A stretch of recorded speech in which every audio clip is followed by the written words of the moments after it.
అందరికీ నమస్కారం. సరే, ఒక ప్రశ్న. సంతోషానికి, సంపదకు నిజంగా ఏమైనా సంబంధముందా? ఈరోజు మనం ఇదే ప్రశ్నకు ఒక ఫిలసాఫికల్ మోనలాగ్, అంటే ఒక ఏకపాత్రాభినయం నుంచి వచ్చిన అద్భుతమైన సమాధానాన్ని చూడబోతున్నాం. వినడానికి చాలా సింపుల్గా అనిపించొచ్చు, కానీ మన ఆలోచనా విధానాన్ని మొత్తం మార్చేసే శక్తి దీనికుంది. సో, ఇంక మొదలుపెట్టేద్దామా? అసలు ఈ విశ్లేషణ మొత్తం కూడా ఈ ఒక్క వాక్యం చుట్టూనే తిరుగుతోందనమాట. ఇక్కడ మాట్లాడే వ్యక్తి తనని తాను కేవలం ఒక మిడిల్ క్లాస్ వాడిని అని చెప్పట్లేదు, ఉన్నదానితో సంతోషంగా బతకడం తెలిసినవాడిని అని పరిచయం చేసుకుంటున్నారు. చూసారా, ఇక్కడ పాయింట్ డబ్బే కాదు, ఇదొక లైఫ్ ఫిలాసఫీ, ఒక జీవన దృక్పథం.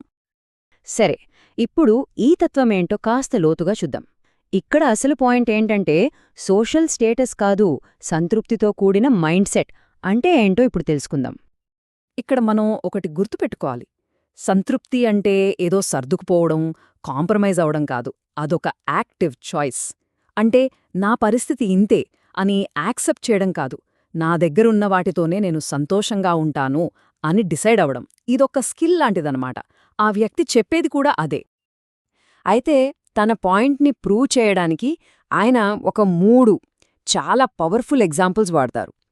ఎంత డబ్బున్నా దానికి కొన్ని లిమిట్స్ ఉంటాయని ఇవి మనకు కళ్ళకు కట్టినట్టు చూపిస్తాయి. అందులో మొదటిది ప్రయాణం. ఈ ఫస్ట్ ఎగ్జాంపుల్లో లాజిక్ చాలా చాలా సింపుల్. ఒకరి దగ్గర 10 కార్లుండొచ్చు, నిజమే. కానీ ఎట్ ఎ టైం ఒకేసారి ప్రయాణం చేయగలిగేది ఒక్క కారులోనే కదా. అంటే మన దగ్గర ఎంతున్నా ఒకేసారి మనం ఉపయోగించగలిగేది మాత్రం చాలా తక్కువే. ఆయనే అడుగుతారు ఈ ప్రశ్న. ఇందులో ఒక తిరుగులేని లాజిక్ ఉంది కదా. చాలా సింపుల్ క్వశ్చన్, కానీ చాలా పవర్ఫుల్. మన ఆస్తులు ఎన్నున్నా మన ఎక్స్పీరియన్స్, మన అనుభవం మాత్రం లిమిటెడ్ అనే నిజాన్ని ఇది గుర్తుచేస్తుంది. సరే, ఇక రెండో ఎగ్జాంపుల్ చూద్దాం. ప్రయాణం తర్వాత ఇప్పుడు మనందరి బేసిక్ నీడ్ అంటే ఆహారం వైపు వెళ్దాం. ఈ కంపారిజన్ చూడండి, ఎంత బావుందో కదో. మన ముందు కుండ నిండా బిర్యానీ పెట్టొచ్చు, కాని మన కడుపుకెంత పడితే అంతే కదా తినగలం. అంటే మన ఫిజికల్ కెపాసిటీ అనేది దాన్ని లిమిట్ చేస్తుంది. సమృద్ధి అనేది ఎంత ఉంది అన్నదానికన్నా మనం ఎంత ఆస్వాదించగలం అన్నదానిపై ఆధారపడి ఉంటుంది. ఈ ప్రశ్నతో ప్రాక్టికల్ లిమిట్స్ గురించి ఆయన చెప్పే పాయింట్ ఇంకా స్ట్రాంగ్ అవుతుంది. మన కోరికలు వేరు, మన అవసరాలు వేరు. ఆ తేడాని ఇది చాలా క్లియర్గా చూపిస్తుంది.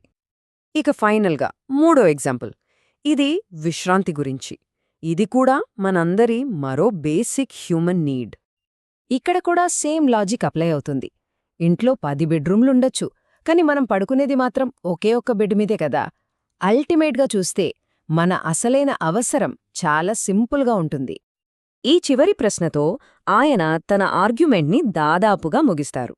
ట్రావెల్, ఫుడ్, రెస్ట్, ఈ 3 యూనివర్సల్ హ్యూమన్ ఎక్స్పీరియన్సెస్కి ఒకే లాజిక్ని అప్లై చేసి తన పాయింట్ని చాలా బలంగా ఎస్టాబ్లిష్ చేశారు. చూశారుగా, ఈ 3 ఉదాహరణలు కలిసి ఒకే ఒక్క విషయాన్ని చాలా క్లియర్గా చెప్తున్నాయి. ఎన్ని వస్తువులున్నా, ఎంత సంపద ఉన్నా దాన్ని అనుభవించడంలో మనకి సహజంగానే ఒక లిమిట్ ఉంటుంది. అదే అసలు పాయింట్. ఈ ఉదాహరణలన్నీ మనల్ని ఒక చాలా పవర్ఫుల్ కంక్లూజన్ వైపు నడిపిస్తాయి. ఈ ఒక్క వాక్యం, ఇదే ఈ మొత్తం మోనోలాగ్కి సమ్మరీ. ఈయన తన వాదనను ఒక గొప్ప స్టేట్మెంట్ ఆఫ్ ఈక్వాలిటీతో ముగిస్తున్నారు. ఇక్కడ విషయం డబ్బు కాదు, హోదా కాదు, ఆస్తులు అంతకన్నా కాదు. ఇది మనందర్నీ ఒకటిగా చేసే బేసిక్ హ్యూమన్ ఎక్స్పీరియన్స్ గురించి. మనం నేర్చుకోవాల్సిన అసలైన పాఠం కూడా ఇదే.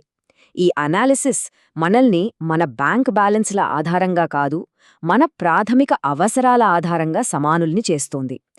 ఆలోచించి చూడండి, ప్రయాణించేది, తినేది, నిద్రపోయేది మనమే కదా. ఆ అనుభవంలో మనమందరం ఒక్కటే. సో చివరిగా ఈ విశ్లేషణ మన ముందు ఒక పెద్ద ప్రశ్ననుంచుతుంది. వస్తువులను పోగేసుకోవడం కాకపోతే మరి నిజమైన సంపద అంటే ఏంటి?